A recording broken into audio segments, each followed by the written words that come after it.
ಕೊಡಗು ಜಿಲ್ಲೆಯಲ್ಲಿ ಮಳೆಗಾಲ ಆರಂಭಗೊಂಡಿದ್ದು, ಮಡಿಕೇರಿ ನಗರಸಭೆ ಅಗತ್ಯ ಮುನ್ನೆಚ್ಚರಿಕಾ ಕ್ರಮಗಳನ್ನು ಕೈಗೊಂಡಿದೆ. ಮಳೆ ನೀರು ಸರಾಗವಾಗಿ ಹರಿಯಲು ಅನುಕೂಲವಾಗುವಂತೆ ರಾಜಕಾಲುವೆ ಮತ್ತು ಚರಂಡಿಗಳ ಶುಚಿತ್ವಕ್ಕೆ ಕ್ರಮ ಕೈಗೊಳ್ಳಲಾಗಿದ್ದು, ಇದಕ್ಕಾಗಿ 10 ಲಕ್ಷ ರೂಪಾಯಿಗಳನ್ನು ಖರ್ಚು ಮಾಡಲಾಗ್ತಾ ಇದೆ. ನಗರಸಭಾ ಅಧ್ಯಕ್ಷೆ ಪಿ. ಕಲಾವತಿ ಅವರ ಅಧ್ಯಕ್ಷತೆಯಲ್ಲಿ ನಗರಸಭಾ ಸಭಾಂಗಣದಲ್ಲಿ ನಡೆದ ಸಾಮಾನ್ಯ ಸಭೆಯಲ್ಲಿ ವಿಷಯ ಪ್ರಸ್ತಾಪ ಮಾಡಿದ ಸದಸ್ಯರಿಗೆ ಉತ್ತರ ನೀಡಿದ ಪೌರಾಯುಕ್ತ ಕೆ.ಆರ್. ರಮೇಶ್ ಅವರು, ಎಲ್ಲ ವಾರ್ಡ್ಗಳಿಗೆ ಸಿಬ್ಬಂದಿಯನ್ನು ನೇಮಿಸಿ ಟಾಸ್ಕ್ ಫೋರ್ಸ್ ರಚನೆ ಮಾಡಲಾಗಿದೆ ಎಂದರು. ರಾಜಕಾಲುವೆ ಮತ್ತು ಚರಂಡಿ ಶುಚಿತ್ವಕ್ಕೆ 10 ಲಕ್ಷ ರೂಪಾಯಿ ವೆಚ್ಚದಲ್ಲಿ ಟೆಂಡರ್ ಕರೆಯಲಾಗಿದ್ದು, ಕಾಮಗಾರಿಯನ್ನು ನಡೆಸಲಾಗ್ತಾ ಇದೆ. ಇಂದಿರಾನಗರ, ಮಂಗಳಾದೇವಿ ನಗರ, ಚಾಮುಂಡೇಶ್ವರಿ ನಗರ ಹಾಗೂ ಆಜಾದ್ ನಗರಗಳಲ್ಲಿ ಅಪಾಯಕಾರಿ ಪ್ರದೇಶಗಳಲ್ಲಿರುವ ಮನೆಗಳಿಗೆ ನೋಟಿಸ್ ನೀಡಲು ತಯಾರಿ ನಡೆಸಲಾಗಿದೆ. ಒಟ್ಟು 6 ಸಮುದಾಯ ಭವನಗಳಲ್ಲಿ ಕಾಳಜಿ ಕೇಂದ್ರ ತೆರೆಯಲು ಕ್ರಮ ಕೈಗೊಳ್ಳಲಾಗಿದೆ ಎಂದು ಮಾಹಿತಿಯನ್ನು ನೀಡಿದರು. ನಗರಸಭೆಯ ಹಿರಿಯ ಸದಸ್ಯ ಕೆ.ಎಸ್. ರಮೇಶ್ ಅವರು, ಮಳೆ ಜೋರಾಗುವ ಮೊದಲು ರಾಜಕಾಲುವೆಗಳು, ಎಲ್ಲ ವಾರ್ಡ್ಗಳ ಚರಂಡಿಗಳು ಮತ್ತು ರಸ್ತೆ ಬದಿಯ ಕುರುಚಲು ಕಾಡುಗಳನ್ನು ಕಡಿದು ಸ್ವಚ್ಛಗೊಳಿಸಬೇಕು. ಇದರಿಂದ ರಸ್ತೆಗಳು ಹಾಳಾಗುವುದನ್ನು ತಡೆಯಬಹುದು. ನಗರಸಭೆ ಹೆಚ್ಚುವರಿಯಾಗಿ ಜೆಸಿಬಿ ಮತ್ತು ಹಿಟಾಚಿ ಯಂತ್ರ ಸಹಿತ ಅಗತ್ಯ ಕಾರ್ಮಿಕರನ್ನು ಬಳಸಿಕೊಳ್ಳಬೇಕೆಂದು ಸಲಹೆ ನೀಡಿದರು. ನಮಗೆ ವಿಷಯ ಯಾಕೆಂದರೆ ಮಳೆಗಾಲ ಬರ್ತಾ ಇದೆ. ಆರ್ಒ ಕೆಲಸ ಏನು ಅಂತ ನಮಗೆ ಚಂದ ಗೊತ್ತಿದೆ. ಒಬ್ಬ ಆರ್ಒ ಆಗಿ ಅವರ ಕೆಲಸದ ಒತ್ತಡ ಎಷ್ಟಿದೆ, ಅದ್ರ ಜೊತೆಗೆ ಮ್ಯಾನೇಜರು ಮತ್ತು ಅಕೌಂಟ್ಸು ಇನ್ನೊಂದು ಎಲ್ಲ ಅವ್ರು ನೋಡ್ತಾ ಇದ್ರು. ತಾಯಿಲ್ ಬೈದು ಸೆಕ್ಷನ್ ತುಂಬ ವೀಕ್ ಆಗಿ ಹೋಗಿತ್ತು, ಅವರ ಒತ್ತಡ ಆಗಿತ್ತು.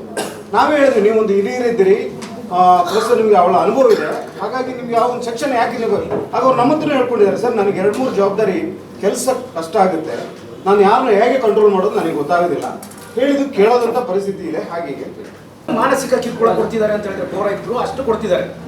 ಆದರೆ ಹೆಲ್ತ್ ಇನ್ಸ್ಪೆಕ್ಟರ್ ಯಾಕಿಲ್ಲ? ಮುಕ್ತಪ್ಪ ಅವ್ರು ಈಗಲೇ ಪರಿಚಯ ಮಾಡಿಕೊಟ್ರು. ಅವರೊಬ್ಬ ಸೀನಿಯರ್ ಹೆಲ್ತ್ ಇನ್ಸ್ಪೆಕ್ಟ್ರು, ಅವರಿಂದ ಕಲಿಯೋದು ತುಂಬ ಇದೆ, ಅವ್ರನ್ನ ಹಾಕ್ಬೋದು. ಯಾಕೆ ಮ್ಯಾನೇಜರ್ ಪೋಸ್ಟ್ಗಾಗಿ ಡಂಬಿ ಹಾಕಿ ಕೂರಿಸಿದ್ದಾರೆ ಪೌರಾಯುಕ್ತರು? ಯಾವ ವಿಚಾರಕ್ಕಾಗಿ ಈ ಥರ ಮಾಡ್ತಿದ್ದಾರೆ?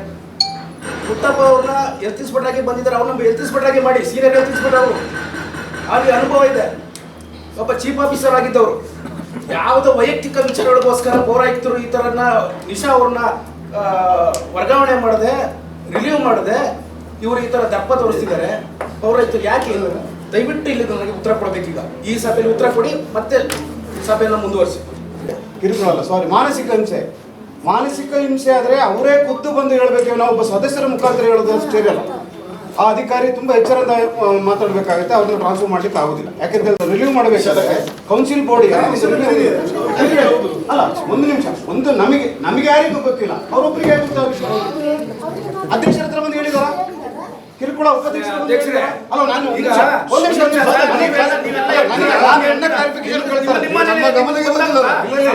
ಸ್ಥಾಯಿ ಸಮಿತಿ 4 ಇದ್ದಾರೆ, ಅವರ ಗಮನಕ್ಕೆ ಬಂದಿಲ್ಲ. ಈಗ ಇಲ್ಲಿ ಯಾವುದೇ ಅಧಿಕಾರಿಗಳಿಗೆ ಯಾರ ಕಿರುಕುಳ ಇದ್ರೆ ಆಡಳಿತ ಅಧ್ಯಕ್ಷರಿಗೆ ಹೇಳ್ಬೇಕು. ಅಧ್ಯಕ್ಷರ ಗಮನಕ್ಕೆ ಒಂದು ನಿಮಿಷ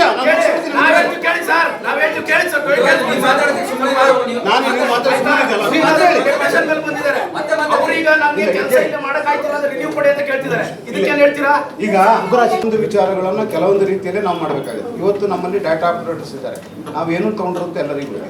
ಸೊ ಅದನ್ನು ನಾನು ಬಹಿರಂಗಪಡಿಸಬೇಕು. ಆಡಳಿತಾತ್ಮಕವಾದ ವಿಷಯಕ್ಕೆ ನಾವು ಹೇಗೆ ತಗೊಂಡಿದ್ದೇವೆ, ವ್ಯವಸ್ಥೆಯೊಳಗೆ ವ್ಯವಸ್ಥೆಯನ್ನು ಮಾಡಿಕೊಂಡು ನಾವು ಇವತ್ತು ಜನ ಶಾರ್ಟೇಜ್ ಇರೋದಕ್ಕೆ ನಾವು ಇವತ್ತು ಪೌರ ಕಾರ್ಮಿಕರಾಗಿ ನಾವು ಇದು ತಗೊಂಡಿದ್ದೇವೆ. ಅವ್ರನ್ನ ನಾವು ಇವತ್ತು ಅವ್ರ ವಿದ್ಯಾಭ್ಯಾಸ ಇದೆ, ಚೆನ್ನಾಗಿ ಓದಿದರೆ ಕಂಪ್ಯೂಟರ್ ನಾಲೆಡ್ಜ್, ಅವ್ರನ್ನ ನಾವು ಇವತ್ತು ಕಂಪ್ಯೂಟರ್ ನಮ್ಮ ಆಫೀಸಿಗೆ ಹಾಕೊಂಡಿದ್ದೇವೆ. ಸೊ ಇದೆಲ್ಲ ವ್ಯವಸ್ಥೆ ನೀವು ಮಾಡುವಂಥದ್ದು. ಹಾಗೆ ಸೀನಿಯರ್ ಹೆಲ್ತ್ ಇನ್ಸ್ಪೆಕ್ಟರ್ ಬಂದಿದ್ದಾರೆ, ಒಪ್ಪುವಂಥದ್ದೇ. ಹೆಲ್ತ್ ಇನ್ಸ್ಪೆಕ್ಟರ್ ಈಗ ನಮ್ಮಲ್ಲಿ ಇಲ್ಲಿ ಇನ್ಸ್ಪೆಕ್ಟರ್ ಇದ್ರು, ಅವ್ರು ಟ್ರಾನ್ಸ್ಫರ್ ಇವತ್ತು ನಿನ್ನೆ ತನಕ ಅವ್ರಿಗೆ ಗೊತ್ತಿಲ್ಲ. ಹಾಗೆ ಇಲ್ಲಿ ಆರೋಗ್ಯ ತಲೆ ಅವ್ರಿಗೆ ಭಾರ ಇದೆ, ಯಾಕೆಂದರೆ ಅವರಿಗೆ ವರ್ಕ್ಲೋಡ್ ಜಾಸ್ತಿ ಇರೋದ್ರಿಂದ ಮ್ಯಾನೇಜರ್ ಮತ್ತು ಅಕೌಂಟ್ಸ್ ನೋಡೋದಷ್ಟು ಸುಲಭ. ಅದು ಒಳ್ಳೆ ಗೊತ್ತಿರೋರಿಗೆ ಮಾತ್ರ ಮಾಡಬೇಕು. ಇಲ್ಲ ತಲೆ ಕೆಳಗಾಗುತ್ತೆ ಕಂಪ್ಲೀಟ್ ವಿಚಾರಗಳು. ಯಾಕೆಂದರೆ ಇಲ್ಲಿ 1-2 ರೂಪಾಯಿದಲ್ಲ, ಕೋಟಿಗಟ್ಟಲೆಯ ಲೆಕ್ಕಾಚಾರಗಳು. ಯಾಕೆಂದರೆ ಒಬ್ಬೊಬ್ಬರು ಸ್ಯಾಲರಿ ಅಂತ ಹಿಡಿದು, ನಮ್ಮ ಇನ್ಕಮ್ ಅಂತ ಹಿಡಿದು, ಔಟ್ ಗೋಯಿಂಗ್ ಅಂತ ಹಿಡಿದು ಪ್ರತಿಯೊಂದನ್ನು ಮೇಂಟೈನ್ ಮಾಡೋದು, ಮತ್ತು ಆ ಫಾರ್ಮೆಟಲ್ಲಿ ಹಾಕಿ ತರೋದು ಅಕೌಂಟ್ಸ್ ಅಷ್ಟು ಸುಲಭ ಅಲ್ಲ, ಅದು ಅನುಭವವೇ ಆಗಬೇಕು. ಇತರ ಸದಸ್ಯರು ಮಾತನಾಡಿ, ಮಡಿಕೇರಿ ನಗರಸಭೆಯ ಕೆಲಸ ಕಾರ್ಯಗಳು ಸುಗಮವಾಗಿ ನಡೆಯದಿರಲು ಮುಖ್ಯವಾಗಿ ಸಿಬ್ಬಂದಿಗಳ ಕೊರತೆಯೇ ಕಾರಣ. ಹೆಚ್ಚುವರಿ ಸಿಬ್ಬಂದಿಗಳನ್ನು ನೇಮಿಸಿ ಕೆಲಸಗಳು ಸುಸೂತ್ರವಾಗಿ ನಡೆಯುವಂತೆ ನೋಡಿಕೊಳ್ಳಬೇಕೆಂದು ಒತ್ತಾಯಿಸಿದರು. ನಗರಸಭೆಯ ವ್ಯಾಪ್ತಿಗೆ ಒಳಪಡುವ ಆಸ್ತಿ ಒತ್ತುವರಿಯಾಗ್ತಾ ಇದೆ. ಎಸ್ಪಿ ಕಚೇರಿ ಪಕ್ಕದಲ್ಲೇ ಜಾಗ ಒತ್ತುವರಿ ಮಾಡಲಾಗಿದೆ. ಅಲ್ಲಿರುವ ಶೆಡ್ಡನ್ನು ತೆರವು ಮಾಡುವಂತೆ ಎಸ್ಡಿಪಿಐ ಸದಸ್ಯ ಅಮೀನ್ ಮೊಹಿಸಿನ್ ಒತ್ತಾಯಿಸಿದರು.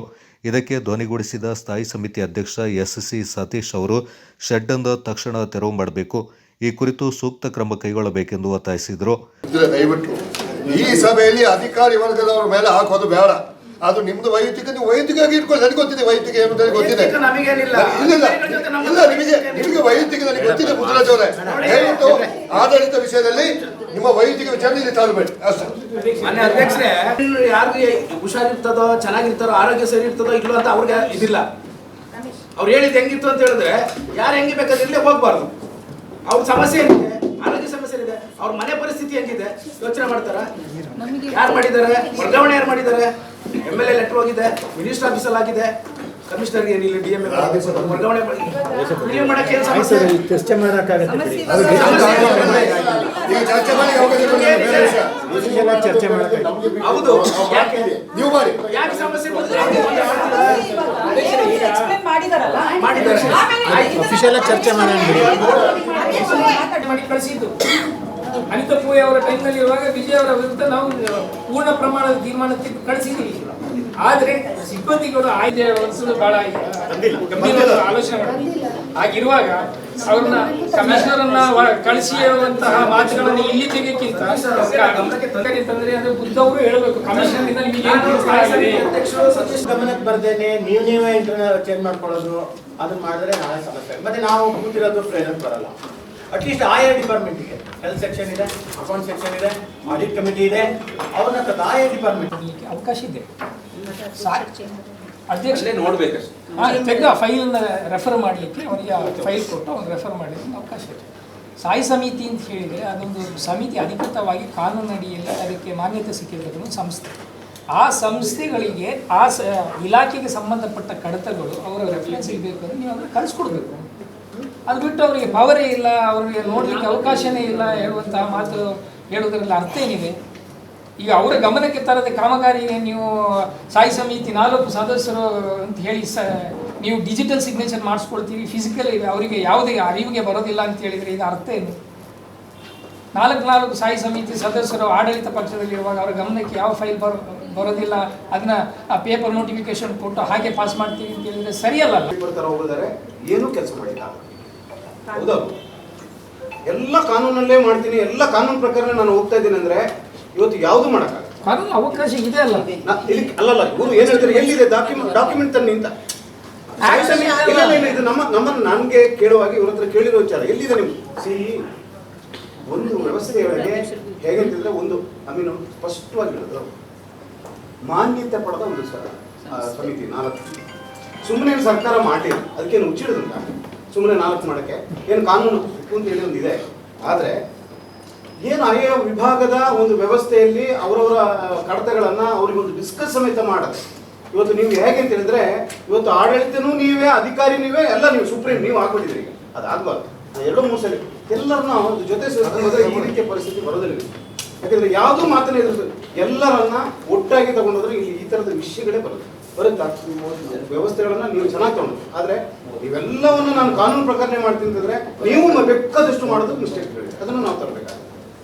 ಆದರೆ ಎಲ್ಲವೂ ಒಂದು ಕಡೆ ಒಂದು 2 ಪಾಯಿಂಟ್ಸ್ ಇದೆ ಅಷ್ಟೇ ಎಲ್ಲ ಕಾನೂನಲ್ಲಿ. ಈಗ ಕಡತ ಹೌದು, ನಿಮಗೆ ರೈಟಿಂಗ್ ಅಲ್ಲಿ ನಗರ ವ್ಯಾಪ್ತಿಯಲ್ಲಿ ಅನಧಿಕೃತ ಕಟ್ಟಡಗಳು ತಲೆ ಎತ್ತುತ್ತಿದ್ದು, ಗಾಂಧಿ ಮೈದಾನದ ಸಮೀಪದ ಕಟ್ಟಡ ನಿರ್ಮಾಣದಲ್ಲಿ ಸಂಪೂರ್ಣ ಕಾನೂನು ಉಲ್ಲಂಘನೆಯಾಗಿದೆ.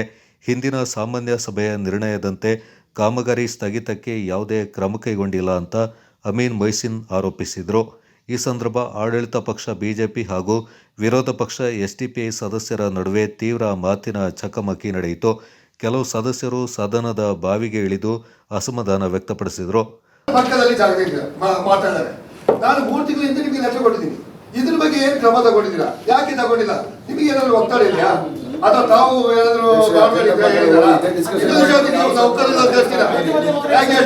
ಇದೊಂದು ಹೇಳಬೇಕು. ನೀವು ಕಾನೂನು ಪ್ರಕಾರ ಎಲ್ಲ ಕಾನೂನು ಪ್ರಕಾರ ಹೇಳ್ತಾರಲ್ಲ. 3 ತಿಂಗಳಿಂದ ಬಡವರು ಮನೆ ಹೊಡೆದ್ರಲ್ಲ, ಅಲ್ಲಿ ಕಾನ್ವೆಂಟ್ ಜಂಕ್ಷನ್ 70 ವರ್ಷದಿಂದ ಅಂಗಡಿ ತೆಗೆದ್ರಲ್ಲ ಪಾಪದವ್ರದ್ದು.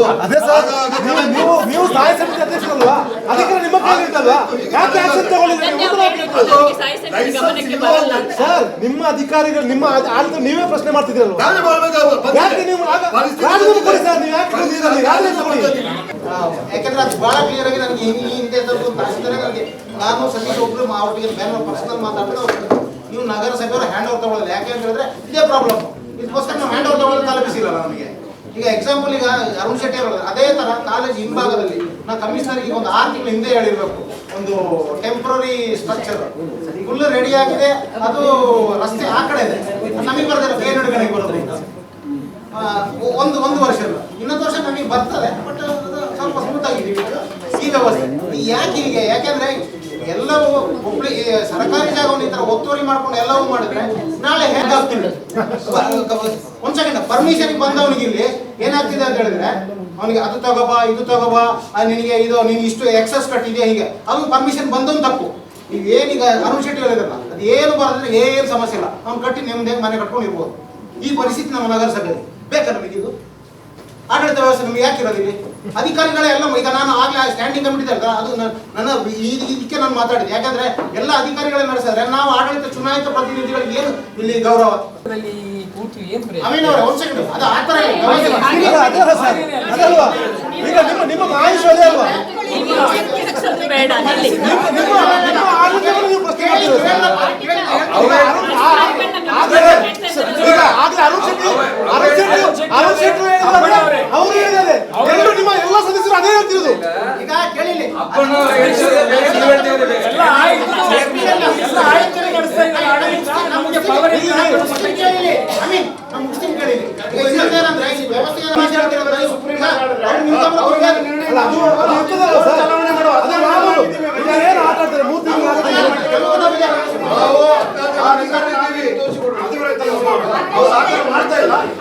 ಅದು ನಮಗೆ ಗೊತ್ತಿಲ್ಲ. ನಾವು ಬೌಂಡ್ರಿ ಫಿಕ್ಸ್ ಮಾಡಿ ಒಂದು ಸರ್ವೆ ಮಾಡಿಸಿ ಎಷ್ಟೋ ಸಲ ಹೇಳಿದ್ವಿ, ಅದಾಗಲ್ಲ. ಈಗ ಮತ್ತೆ ಸರ್ಕಾರಿ ಜಾಗ ಬೇರೆ, ನಗರಸಭೆ ಜಾಗ ಬೇರೆ, ಅದೇ ವಿಷಯ ಬರೋದು ಇಲ್ಲಿಗೆ. ಈಗ ಒಂದೂವರೆ ನಮ್ಮ ಜಾಗ ಎಲ್ಲ ಸಿಸ್ಟಮ್ ಅಲ್ಲಿ ಇದೆ, ಕಾಂಟ್ರಿ ಆಗಿದೆ. ಹಿಂದೆ ಆಗಿದೆ. ಪ್ರಾಪರ್ಟಿ ನಮಗೆ ಕಮರ್ಷಿಯಲ್ ಏನಾದ್ರೆ ಮಾಡಿ ನಮಗೆ ಯೂಸ್ ಆಗ್ತದೆ. ಇಂಥ ಜಾಗವನ್ನೆಲ್ಲ ಯಾರಿಗೆ ಸ್ಥಳೀಯ ಸುಮ್ಮನೆ ಇದನ್ನ ಅತಿಕ್ರಮಣ ಮಾಡಲಿಕ್ಕೆ ತಗೊಂಡಿದ್ದೀವಿ. ಏನ್ ಕ್ರಮ ಕೈಗೊಂಡಿದ್ದೀವಿ? ಯಾಕೆ ತಗೊಂಡಿದ್ದೀವಿ? ಪ್ರತಿ ಸಲ ಮಾನ್ಯ ಅಧ್ಯಕ್ಷ ಉಪಾಧ್ಯಕ್ಷರೇ, ಈ ರೀತಿಯ ಸಭೆಗಳ ತಮ್ಮ ತೀರ್ಮಾನಗಳಿಗೆ ಅಗೌರವ ನಡ್ಕೊಳ್ಳುವುದು ಫಸ್ಟ್ ಟೈಮ್ ಅಲ್ಲ. ಸಾಕಷ್ಟು ವಿಚಾರಗಳಲ್ಲಿ ಇದೆ. ಇವತ್ತು ಅದು ರದ್ದಾಗಿದೆ, ಎಕ್ಸ್ಪೆನ್ಸ್ ಆಗ್ತಾ ಇದೆ. ಅದೊಂದು ಬಿಲ್ಡಿಂಗ್ ಮಾತ್ರ ಎಲ್ಲ ಕಂಡು ಇದರಲ್ಲಿ ನನಗೆ ಸಂಶಯ ಆಗ್ತಾ ಇಲ್ಲ. ಇದರಿಂದ ಗುಣಾಲೋಚನೆಗಳು ನನಗೆ ಗೊತ್ತಾಗ್ತಾ ಇಲ್ಲ. ನಾನು ಹೇಳೋದು ಹಾಗಿನ ಮಡಿಕೆಯಲ್ಲಿ ಯಾರು ಕಟ್ಟಡ ಕಟ್ಟೋದಿಲ್ಲ, ಯಾರು ಕಟ್ಟೋದಿಲ್ಲ. ರಮೇಶ್ ಅವರು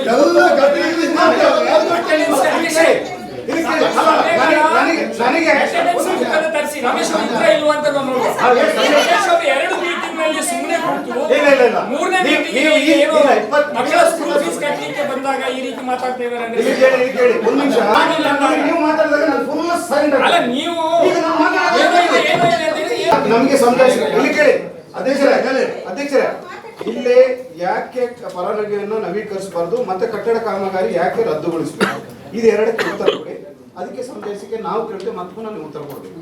ಓಕೆ, ನೀವು ಅಧಿಕಾರಿಗಳ ನಾನು ಕೊಡಿಸಿ, ನೀವು ಅದು ನಮಗೆ ಅದು ಬೇಕು. ಕಾರಣ ಏನು ಕಾರಣ? ಇಬ್ರು ಜಗಳ ಆಯ್ತಲ್ಲ ಕಳೆದ ಸಲ. ಅಪ್ಪ ಇಬ್ರು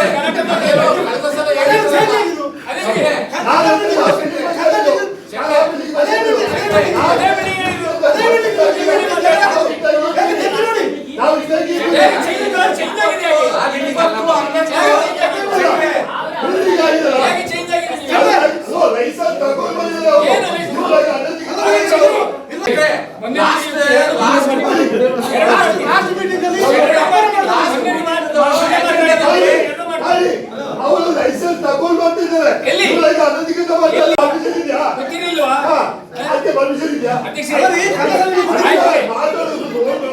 ನೀವು ಮಾತಾಡ್ಬೇಕಪ್ಪ.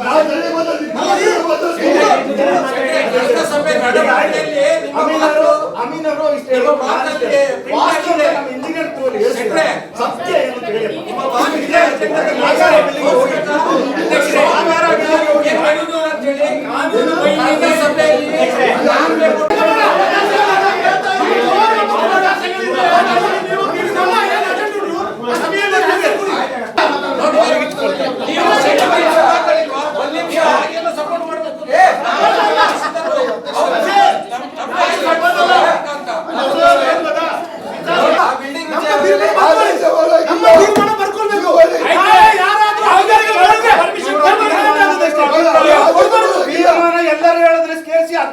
ತೀರ್ಮಾನ ತಗೊಳ್ಬೇಕು.